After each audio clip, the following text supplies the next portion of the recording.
சிவராத்திரியிலே இந்த மாத சிவராத்திரின்னு உண்டு. இந்த மாத சிவராத்திரி அன்னைக்கு செய்யக்கூடிய இந்த சிவ வழிபாடால் வாழ்க்கையில் எப்பேற்பட்ட பலனையும் எதிர்பார்த்து நீங்கள் தைரியமாக இருக்கலாம். அதோடைய விசேஷம் அவ்வளவு சிறப்பு. மாத சிவராத்திரியை யார் கடைபிடிக்கிறார்களோ அவர்களுக்கு அவர் நினைத்த காரியம் நிறைவேறும் அப்படின்ட்டு சிவபெருமான் நந்தி பகவான் கிட்ட சொல்லியிருக்காரு. அந்த நந்தி பகவான் மற்றவர்களுக்கு சொல்லியிருக்காங்க. ஓகேங்களா?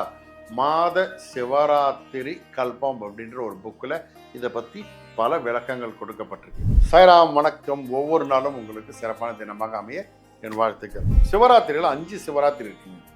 நித்திய சிவராத்திரின்னு சொல்லுவோம். அடுத்து மாத சிவராத்திரி, பட்ச சிவராத்திரி, மகா சிவராத்திரி, அப்புறம் யோக சிவராத்திரி, இப்படி 5 சிவராத்திரிகள் உண்டு. இந்த 5 சிவராத்திரிகளில் பொதுவாக எல்லா மற்ற ஜனங்கள் எல்லாருக்குமே பார்த்தீங்கன்னா மாத சிவராத்திரி சிறப்பு. அதற்கு முன் சிவராத்திரி எப்படி இருக்கணும் அப்படின்னா, ஓம் நம சிவாய சிவாய நம ஓம், இந்த மந்திர ஜபம் அன்னைக்கு முழுசாக உங்கள் மனசில் ஓடணும். ஓகேங்களா?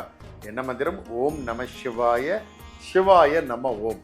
இந்த மந்திரம் உங்கள் மனசு ஃபுல்லாக வியாபிச்சிடும். சிவராத்திரி, மாத சிவராத்திரி வரக்கூடியது அமாவாசைக்கு முன்னாடி வரக்கூடிய சதுர்தசி திதி தான் இந்த சிவராத்திரி. அப்போ சிவராத்திரி அன்னைக்கு 4 வேளை முடிந்தால் சிவனை போய் தரிசனம் பண்ணுங்க, நல்லது. இல்லை என்னால் 4 வேளை பார்க்க முடியாது, கஷ்டங்க, வேலைக்கு போகிறேன் இது போகிறேன்னா ஒரு வேலைன்னா போய் சிவ தரிசனம் பண்ணிடுங்க. காலைல இருந்தாலும் சரி, நைட்டு இருந்தாலும் சரி, ஏதாவது ஒரு நேரம் போய் சிவனை பார்த்து, எப்பா வேலை விஷயமா என்னை விடமாட்டுறாங்க, நான் இந்த டைம் வர முடியுது, அதனால் ஒரு வேளை ஒன்று கும்பிட்டேன், முழு நாளும் உன்னை கும்பிட்ட பலன் எனக்கு கொடுத்துரு அப்படின்னு பிரார்த்தனை பண்ணிட்டு இரவு முழுவதும் நீங்கள் இதுக்கு அவருடைய ஜபங்களோடு போகணும். எப்படின்னா, சாயந்தரம் 6 மணிலேருந்து காலையில் மறுநாள் காலையில் வரைக்கும் தொடர்ந்து சிவன் மந்திர ஜபம் ஓம் நம சிவாய நம சொல்லி உங்களுடைய பிரார்த்தனைகள் செய்தால் நினைத்த காரியம் 100% வெற்றி பெறும். சிவனை எப்போது எப்படி வழிபட்டால் என்ன பலன் கிடைக்கும்னு ஒரு விஷயம் இருக்கு. அதிகாலை வேலை, ஏர்லி மார்னிங் சிவனை வழிபட்டால் நோய்கள் என்ன நோய் இருந்தாலும் தீரும். காலையில் இந்த குமரன் ஜுலாம்பத்தில் இந்த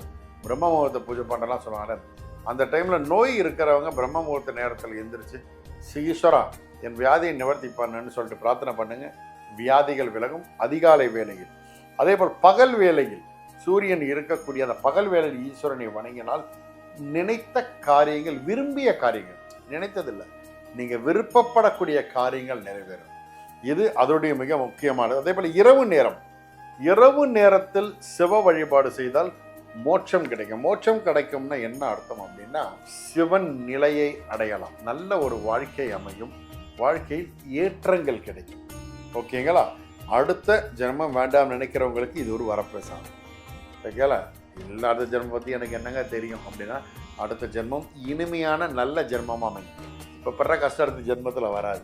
ஓகேங்களா? அதே போல் தியாகராஜர் அப்படின்னு பெயர் இருக்கக்கூடிய சிவன் கோவில் எங்கே இருக்குது பாருங்கள். சிவன் கோவில் தியாகராஜ லிங்கம் இருக்கும், தியாகராஜர்னு கோயில் பேர் போட்டு கோவில் இருக்கும். அதுபோல் இடங்களுக்கு போய் சிவராத்திரி அன்னைக்கு வழிபாடு செய்தால், மாத சிவராத்திரி வழிபாடு செய்தால் மிகப்பெரிய பலன் கிடைக்கும், நினைச்ச காரியம் நிறைவேறும். வருடம் முழுவதும் இந்த ஒவ்வொரு மாதம் வரக்கூடிய சிவராத்திரி ஒரு வருடம் முழுவதும் தடையில்லாமல் யார் கும்பிட்றானோ அந்த ஒரு வருடம் முடியறதுக்குள்ள அவனுடைய பேர்பட்ட பிரச்சனையாக இருந்தாலும் அது தீரும், அவன் காரியங்கள் வெற்றி அடையும். அது மாத சிவராத்திரியோடைய விசேஷம். இந்த சிவராத்திரியில் விரதம் இருந்தால் வாழ்வில் சகல சௌபாக்கியங்களும், ஆயுள், ஆரோக்கியம், வருமானம், முன்னேற்றம் எல்லாமே கிடைக்கும். ஈஸ்வரன் அருள் உங்கள் எல்லாருக்கும் உண்டாகட்டும். நல்லது நடக்கும், நல்லது மாத்திரமே நடக்கும். சாய்ராம்.